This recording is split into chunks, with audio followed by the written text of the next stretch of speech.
A bitwise operator is an operator that directly manipulates bits of binary numbers, performing operations like AND, OR, XOR, and NOT.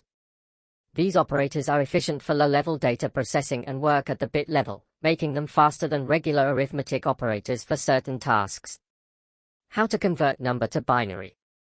Look at the decimal number and find the position in the binary number system closest to that value without going over. That binary position gets a 1 in it, and any positions to the left get zeros. Example: 24. Converted to binary values 16 and 8 are 1s, remaining fields are zeros. Want to do faster calculations with bits? Let's explore bitwise operators.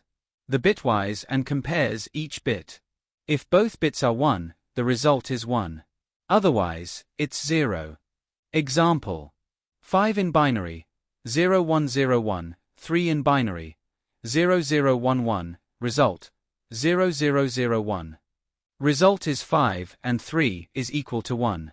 The OR operator sets a bit to 1 if at least one bit is 1.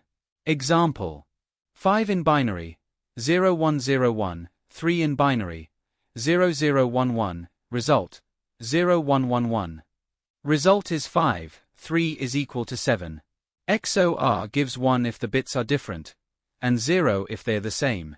Example: 5 in binary, 0101, 3 in binary, 0011, result, 0110. Result is 5 cubed equals 6. NOT inverts all the bits, changing 1 to 0 and 0 to 1. Example: 5 in binary, 0101. Result is 1010. Result is tilde 5 equals